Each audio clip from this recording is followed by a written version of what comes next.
ओम शांति। आज साकार महावाक्य 12/9/2025। मधुर संतान माने तुमर पाठ पढ़ार सबुकिछि जोग उपरे निर्भर करुछि, कारण जोग द्वारा ही आत्मा पवित्र होइथाए एवं विकर्म विनाश होइथाए। प्रश्न: केतेक संतान बाबांकर होई सारिबा परे पुणी हाथ छाड़ी देउछंती, एहार कारण कौन?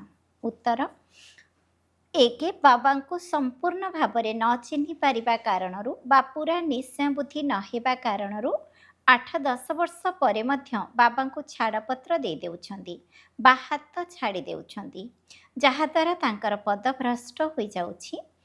दुईरे कुदृष्टि रहिबा द्वारा मायार ग्रहचारी आसी जाउछि, अवस्था तळ उपर हेउछि, सेतिपई मध्य पाठ पढ़ा बंद होई जाउछि। ओम शांति।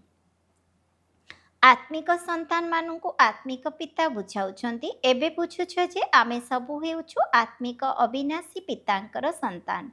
एहांकु बाप दादा बोली कहा जाउछि। तुम परी ए ब्रह्मा मध्य शिव बाबांकर आत्मिक संतान अटंती।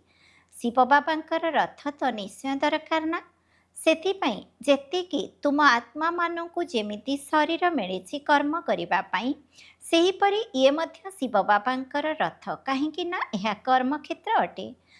जेउठी कर्म करिबाकू पड़िथाए ताहा हेउछि घर, जेउठी आत्मा माने रहुछंती। आत्मा जानिछि आमर घर शांतिधाम, सेठारे एई खेल हेउ नाही, सेठारे बत्ती आदि किछि नाही, केवल आत्मा माने ही रहुछंती। एठाकू अभिनय करने आसुचंती। तुम बुद्धि रे अछि एहा बेहद्र ड्रामा। जो अभिनेता माने अछंती तांकर अभिनय को आरंभरू नै अंतिम पर्यंत तुमे पुरुषार्थर क्रम अनुसार जानिछ। एबे एठारे कौनसी साधु संत आदि बुझाऊ नाहांती। एठारे आमे पिला माने बेहद बाबांक पाखरे बसिछु। एबे आमको घर को फेरी जिबाको हेबो, आत्मा को निश्चय पवित्र हेबाको पड़िबो। एपरि नुहे जे एठारे शरीर मध्य पवित्र हेबो, ता नुहे। आत्मा पवित्र हेउछि पांच तत्व सतो प्रधान हेले जाई शरीर पवित्र हेबो। एबे तुम आत्मा पुरुषार्थ करी पवित्र हेउछि, सेठारे आत्मा एवं शरीर उभय पवित्र रही थाए। एठारे ताहा होई परिबो नाही। आत्मा पवित्र होई गले पुरुणा शरीर साड़ी थाए, पुणी नुआ तत्वरे नुआ शरीर तैयारी हेबो। तुमे जानिछ आमर आत्मा बेहद्र बाबांकु मने पकाउछंती ना नाही, एकथा प्रत्येक निजको पचारिबा उचित। पाठपढ़ार समस्त आधार हेउछि जोग। पाठपढ़ा तो हेउछि सहज। तुमे बुझी जाइछ जे चक्र किपरि घुरुछि, मुख्य हेउछि जोगर यात्रा। एहा तो गुप्त अटे, एहाकू केही देखि पारिबे नाही। बाबा कहि पारिबे नाही जे ये बहुत जोगयुक्त रहउछंती अथवा कम। हाँ, ज्ञान निमंते कहि पारिबे जे ये ज्ञान रे बहुत तीक्ष्ण अछंती। जोग तो गुप्त, बाहर को देखा जाए नाही। ज्ञान मुख द्वारा कहा जाई थाए। याद तो हेउछि अजपादप। जप अक्षर हेउछि भक्ति मार्गर। जप अर्थात काहार नाम को जपिबा। एठारे तो आत्मा को निज पिता को मने पकाइबाको हेबो। तुमे जानिछ जे आमे बाबा को मने पकाई पकाई पवित्र होई मुक्तिधाम शांतिधाम रे जाई पहुँचीबू। एपरि नुहे जे ड्रामार मुक्त होई जिबा। मुक्तिर अर्थ हेउछि दुखर मुक्त हेबा। तुमे मुक्तिधाम जाई पुणी सुखधाम को आसीबो। जे पवित्र हेबे से सुख भोग करती, अपवित्र मनुष्य तांकर सेवा करिथांती। पवित्रतार महिमा रही, एथिरे ही मेहनत करने पड़ुछि। आखि बहुत धोखा दे थाए, अधोगति होइथाए। तळ उपर तो समस्त को हेबाको पड़ुछि, समस्तंकर दशा खराब हो जाउछि। जदिओ बाबा बुझाउछंती किंतु पिला माने मध्य बुझाई पारिबे। पुणी कहउछंती माता गुरु दरकार, काहेकि ना एबे माता गुरुंकर परंपरा आरंभ होइछि। आगरु पिता गुरुंकर परंपरा थिला। एबे प्रथमे प्रथमे कलश माता मानकु मिलुछि। अधिकांश माता माने अछंती कुमारी माने पवित्रतार राखी बांधुछंती। भगवान कहउछंती काम महाशत्रु अटे, एहा उपरे विजय प्राप्त कर। रक्षाबंधन पवित्रतार चिन्ह अटे। से माने राखी बांधुछंती किंतु पवित्र तो हेउ नाहंती। से सबु हेला लोक देखाणिया राखी, पवित्र कराइबा पई केही हेले नाहंती। एथिरे तो ज्ञान दरकार।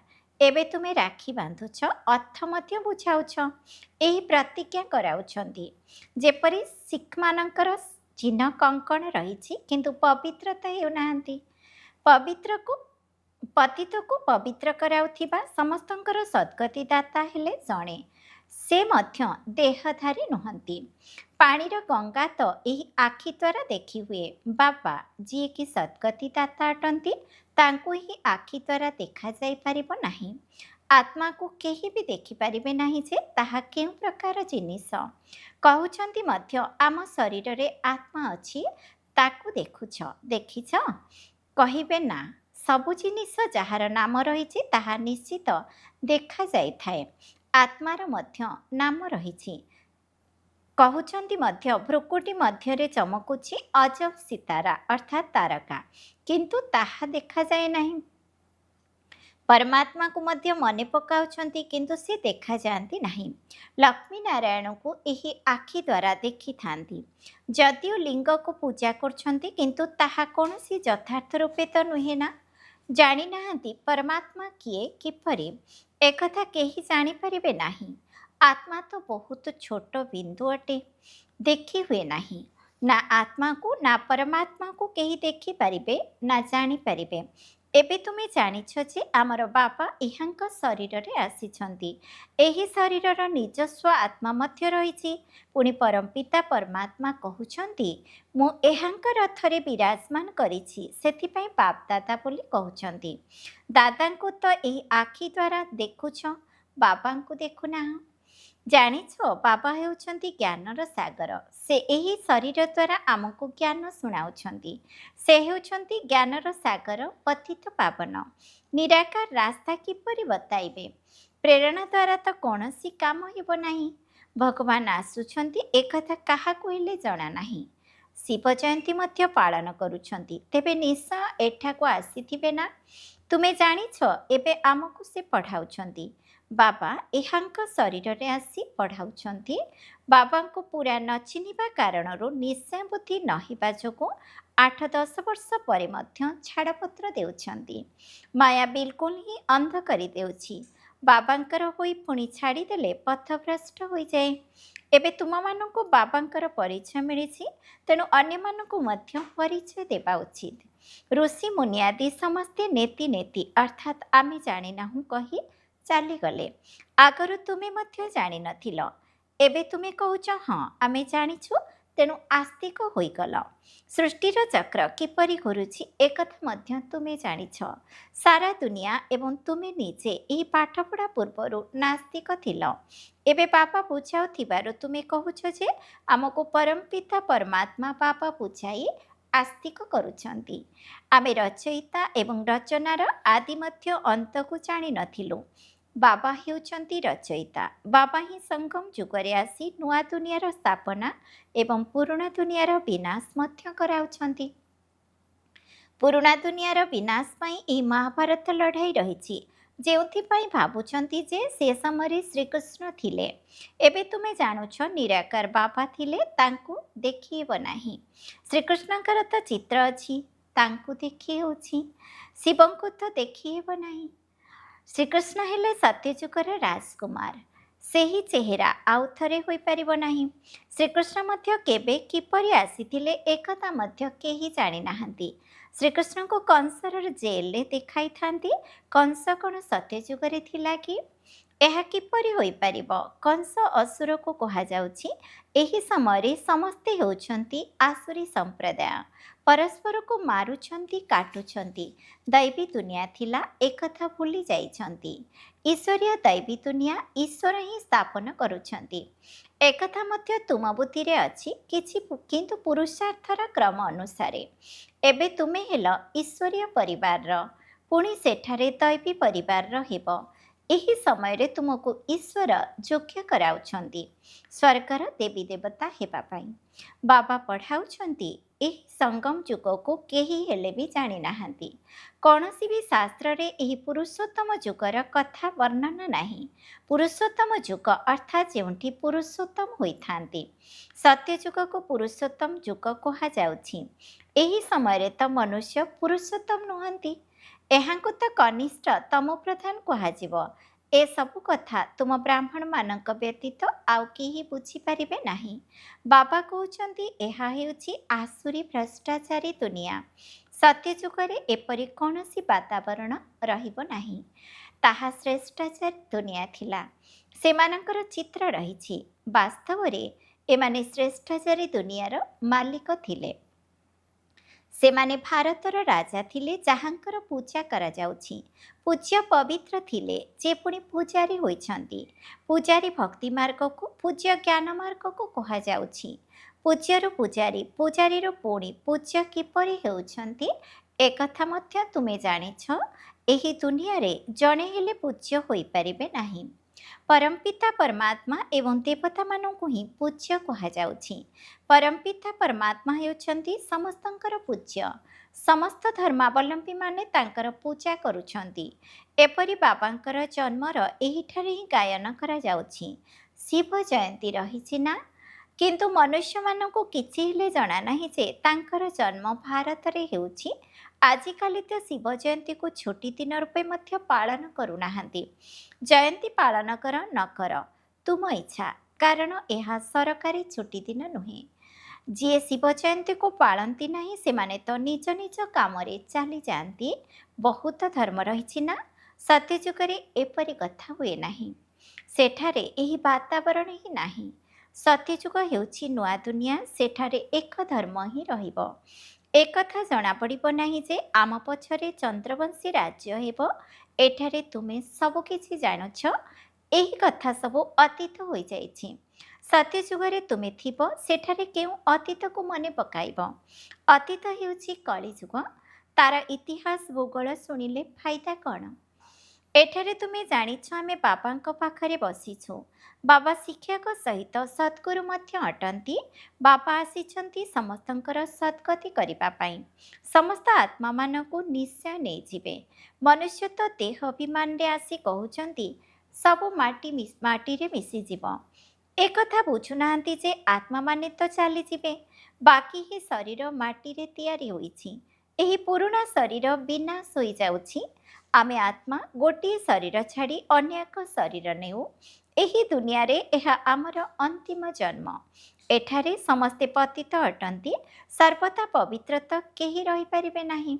ପ୍ରତି ଜିନିଷ ସତୋପ୍ରଧାନ, ସତ୍ୱ ରଜୋ ତମୋ ହୋଇଥାଏ ନା? ଲୋକେ ତ କହିଦେଉଛନ୍ତି ସବୁ ଈଶ୍ୱରଙ୍କର ହିଁ ରୂପ। ଈଶ୍ୱର ଖେଳ କରିବା ପାଇଁ ଅନେକ ରୂପ ଧାରଣ କରିଛନ୍ତି। ହିସାବ କିତାବ କିଛି ହେଲେ ଜାଣିନାହାନ୍ତି। ନା ଯିଏ ଖେଳ କରୁଛନ୍ତି ତାଙ୍କୁ ଜାଣିଛନ୍ତି। ବାବା ହିଁ ବସି ବିଶ୍ୱର ଇତିହାସ ଭୂଗୋଳ ବୁଝାଉଛନ୍ତି। ଖେଳରେ ପ୍ରତ୍ୟେକଙ୍କର ଅଭିନୟ ଅଲଗା ଅଲଗା ରହିଛି। ସମସ୍ତଙ୍କର ପୋଜିସନ୍ ଅର୍ଥାତ୍ ସ୍ଥାନ ଅଲଗା ଅଲଗା। ଯିଏ ଯେପରି ଉପାଧିଧାରୀ ଥାନ୍ତି ତାଙ୍କର ମହିମା ସେହିପରି ହୋଇଥାଏ। ଏସବୁ କଥା ବାବା ସଙ୍ଗମରେ ହିଁ ବୁଝାଉଛନ୍ତି। ସତ୍ୟଯୁଗରେ ପୁଣି ସତ୍ୟଯୁଗର ଅଭିନୟ ଚାଲିବ। ସେଠାରେ ଏହି ସବୁ କଥା ହେବ ନାହିଁ। ଏଠାରେ ତୁମ ବୁଦ୍ଧିରେ ସୃଷ୍ଟିଚକ୍ରର ଜ୍ଞାନ ଘୁରୁଛି। ତୁମର ନାମ ହିଁ ହେଉଛି ସ୍ୱଦର୍ଶନ ଚକ୍ରଧାରୀ। ଲକ୍ଷ୍ମୀ ନାରାୟଣଙ୍କୁ କ'ଣ ସ୍ୱଦର୍ଶନ ଚକ୍ର ଦିଆଯାଉଛି କି? ଏସବୁ ଏଠିକାର କଥା। ମୂଳବତନରେ କେବଳ ଆତ୍ମାମାନେ ରହୁଛନ୍ତି। ସୂକ୍ଷ୍ମବତନରେ କିଛି ହେଲେ ନାହିଁ। ମନୁଷ୍ୟ, ଜୀବଜନ୍ତୁ, ପଶୁପକ୍ଷୀ ଆଦି ସବୁ ଏହିଠାରେ ଅଛନ୍ତି। ସତ୍ୟଯୁଗରେ ମୟୂର ଆଦି ଦେଖାଉଛନ୍ତି। ଏପରି ନୁହେଁ ଯେ ସେଠାରେ ମୟୂରର ପର ବାହାର କରି ପିନ୍ଧିବେ। ମୟୂରକୁ କ'ଣ ଦୁଃଖ ଦେବେ କି? ଏପରି ବି ନୁହେଁ ଯେ ମୟୂରଠାରୁ ଖସି ତଳେ ପଡ଼ିଯାଇଥିବା ପରକୁ ମୁକୁଟରେ ଲଗାଇବେ। ନା, ମୁକୁଟରେ ମଧ୍ୟ ମିଥ୍ୟା ସ୍ମାରକୀ ଦେଇଛନ୍ତି। ସେଠାରେ ସବୁ ସୁନ୍ଦର ଜିନିଷ ରହିବ। କୌଣସି ଖରାପ ଜିନିଷର ଚିହ୍ନବର୍ଣ୍ଣ ରହିବ ନାହିଁ। ଏପରି କୌଣସି ଜିନିଷ ରହିବ ନାହିଁ ଯାହାକୁ ଦେଖି ଘୃଣା ଲାଗିବ। ଏଠାରେ ତ ଘୃଣା ଆସୁଛି ନା? ସେଠାରେ ଜୀବଜନ୍ତୁଙ୍କୁ ମଧ୍ୟ ଦୁଃଖ ହୁଏ ନାହିଁ। ସତ୍ୟଯୁଗ କେତେ ଫାଷ୍ଟ କ୍ଲାସ୍ ହେବ। ନାମ ହିଁ ହେଉଛି ସ୍ୱର୍ଗ, ହେଭେନ୍, ନୂଆ ଦୁନିଆ। ଏଠାରେ ତ ପୁରୁଣା ଦୁନିଆରେ ଦେଖ ବର୍ଷା ଯୋଗୁଁ କେତେ ଘର ଭୁଷୁଡ଼ି ଯାଉଛି। ମନୁଷ୍ୟ ମରିଯାଉଛନ୍ତି। ଭୂମିକମ୍ପ ହେଲେ ସବୁ ପୋତି ହୋଇ ମରିଯିବେ। ସତ୍ୟଯୁଗରେ ବହୁତ କମ୍ ରହିବେ, ପରେ ପୁଣି ବୃଦ୍ଧି ହେବ। ପ୍ରଥମେ ସୂର୍ଯ୍ୟବଂଶୀ ରହିବେ। ଦୁନିଆ 25% ପୁରୁଣା ହେବା ପରେ ଚନ୍ଦ୍ରବଂଶୀ ହେବେ। ସତ୍ୟଯୁଗ 1250 ବର୍ଷ ଅଟେ। ତାହା ହେଉଛି 100% ନୂଆ ଦୁନିଆ। ଯେଉଁଠି ଦେବୀ ଦେବତାମାନେ ରାଜତ୍ୱ କରନ୍ତି। ତୁମମାନଙ୍କ ମଧ୍ୟରେ ବି ବହୁତ ଏ କଥାକୁ ଭୁଲି ଯାଉଛନ୍ତି। ରାଜଧାନୀ ତ ନିଶ୍ଚିତ ସ୍ଥାପନ ହେବ। ଏଥିରେ ନିରୁତ୍ସାହିତ ହେବା ଅନୁଚିତ। ସବୁକିଛି ପୁରୁଷାର୍ଥର କଥା। ବାବା ସମସ୍ତ ସନ୍ତାନମାନଙ୍କୁ ସମାନ ପୁରୁଷାର୍ଥ କରାଉଛନ୍ତି। ତୁମେ ନିଜ ପାଇଁ ବିଶ୍ୱ ଉପରେ ସ୍ୱର୍ଗର ବାଦଶାହୀ ସ୍ଥାପନ କରୁଛ। ନିଜକୁ ଦେଖିବା ଉଚିତ କି ମୁଁ କ'ଣ ହେବି। ଆଚ୍ଛା, ମିଠା ମିଠା ଶିକିଲଥି ସନ୍ତାନମାନଙ୍କ ପ୍ରତି ମାତା ପିତା ବାପଦାଦାଙ୍କର ମଧୁର ସ୍ନେହ ସମ୍ପନ୍ନ ଶୁଭେଚ୍ଛା ଏବଂ ସୁପ୍ରଭାତ। ଆତ୍ମିକ ପିତାଙ୍କର ଆତ୍ମିକ ସନ୍ତାନମାନଙ୍କୁ ନମସ୍ତେ। ଆମ ଆତ୍ମିକ ସନ୍ତାନମାନଙ୍କର ମଧ୍ୟ ଆତ୍ମିକ ପିତାଙ୍କୁ ନମସ୍ତେ ନମସ୍ତେ ନମସ୍ତେ। ଧାରଣା ପାଇଁ ମୁଖ୍ୟ ସାରାଂଶ 1 ନମ୍ବର। ଏହି ପୁରୁଷୋତ୍ତମ ଯୁଗରେ ସ୍ୱର୍ଗର ଦେବୀ ଦେବତା ହେବାର ପାଠ ପଢ଼ି ନିଜକୁ ଯୋଗ୍ୟ କରାଇବାକୁ ହେବ। ପୁରୁଷାର୍ଥରେ କେବେ ବି ନିରାଶ ହେବାର ନାହିଁ। 2 ନମ୍ବର। ଏହି ବେହଦର ଖେଳରେ ପ୍ରତ୍ୟେକ ଅଭିନେତାଙ୍କର ପାର୍ଟ ଏବଂ ପୋଜିସନ୍ ଅଲଗା ଅଲଗା ଅଟେ। ଯାହାର ଯେପରି ପୋଜିସନ୍ ଅର୍ଥାତ୍ ପଦ ରହିଛି ତାକୁ ସେହିପରି ସମ୍ମାନ ମିଳୁଛି। ଏହିସବୁ ରହସ୍ୟକୁ ବୁଝି ବିଶ୍ୱର ଇତିହାସ ଭୂଗୋଳକୁ ସ୍ମରଣ କରି ସ୍ୱଦର୍ଶନ ଚକ୍ରଧାରୀ ହେବାକୁ ପଡ଼ିବ। ବରଦାନ। ବାବାଙ୍କର ପ୍ରତ୍ୟେକ ଶ୍ରୀମତର ପାଳନା କରୁଥିବା ସଚ୍ଚା ସ୍ନେହୀ ସଚ୍ଚା ପ୍ରେମିକା ହୁଅ। ଯେଉଁ ପିଲାମାନେ ସଦାସର୍ବଦା ଏକମାତ୍ର ବାବାଙ୍କର ସ୍ନେହରେ ଲଭ୍ଲିନ୍ ହୋଇ ରହିଥାନ୍ତି ସେମାନଙ୍କୁ ବାବାଙ୍କର ପ୍ରତି କଥା ପ୍ରିୟ ଲାଗିଥାଏ। ତେଣୁ ସେମାନଙ୍କର ସବୁ ପ୍ରଶ୍ନ ସମାପ୍ତ ହୋଇଯାଇଥାଏ। ବ୍ରାହ୍ମଣ ଜନ୍ମର ମୂଳଦୁଆ ହିଁ ସ୍ନେହ ଅଟେ। ଯେଉଁମାନେ ସ୍ନେହୀ ଏବଂ ପ୍ରେମିକା ଆତ୍ମା ସେମାନଙ୍କୁ ବାବାଙ୍କର ଶ୍ରୀମତକୁ ପାଳନ କରିବା ପାଇଁ ମୁସ୍କିଲର ଅନୁଭବ ହୋଇନଥାଏ। ସ୍ନେହ ଥିବା କାରଣରୁ ସେମାନଙ୍କ ଭିତରେ ସର୍ବଦା ଏହି ଉମଙ୍ଗ ରହିଥାଏ ଯେ ବାବା ଯାହା ସବୁ କହିଛନ୍ତି ତାହା ମୋ ପାଇଁ ହିଁ କହିଛନ୍ତି। ତେଣୁ ମୋତେ ନିଶ୍ଚିତ କରିବାକୁ ହେବ। ସ୍ନେହୀ ଆତ୍ମାମାନେ ବିଶାଳ ହୃଦୟବାଲା ମଧ୍ୟ ହୋଇଥାନ୍ତି। ସେଥିପାଇଁ ସେମାନଙ୍କ ପାଇଁ ସବୁ ବଡ଼ କଥା ମଧ୍ୟ ଛୋଟ ହୋଇଯାଏ। ସ୍ଲୋଗାନ। କୌଣସି କଥାରେ ଅପମାନର ବା ଦୁଃଖର ଅନୁଭୂତି ହେବା ମଧ୍ୟ ଫେଲ୍ ହେବାର ଲକ୍ଷଣ। ଅବ୍ୟକ୍ତ ଇଶାରା। ଏବେ ଲଗନ ଅଗ୍ନିକୁ ପ୍ରଜ୍ୱଳିତ କରି ଯୋଗକୁ ଜ୍ୱାଳା ରୂପ କର। ଜ୍ୱାଳାସ୍ୱରୂପ ସ୍ଥିତିର ଅନୁଭବ କରିବା ପାଇଁ ନିରନ୍ତର ଯୋଗର ଜ୍ୱାଳାକୁ ପ୍ରଜ୍ୱଳିତ କରି ରଖ। ଏହାର ସହଜ ବିଧି ହେଲା ସର୍ବଦା ନିଜକୁ ସାରଥି ଏବଂ ସାକ୍ଷୀ ମନେ କରି ଚାଲ। ଆତ୍ମା ଏହି ଶରୀର ରୂପୀ ରଥର ସାରଥି ଅଟେ। ଏହି ସ୍ମୃତି ସ୍ୱତଃ ହିଁ ଏହି ରଥଠାରୁ ବା କୌଣସି ପ୍ରକାରର ଦୈହିକ ଚେତନାଠାରୁ ନିଆରା କରିଦେଇଥାଏ ଏବଂ ସମସ୍ତ କର୍ମେନ୍ଦ୍ରିୟ ନିଜର ନିୟନ୍ତ୍ରଣରେ ରହିଥାନ୍ତି। ମନ ବୁଦ୍ଧି ସଂସ୍କାର ରୂପୀ ସୂକ୍ଷ୍ମ ଶକ୍ତିଗୁଡ଼ିକ ମଧ୍ୟ ଶୃଙ୍ଖଳିତ ଭାବରେ ରହିଥାନ୍ତି। ଓମ୍ ଶାନ୍ତି।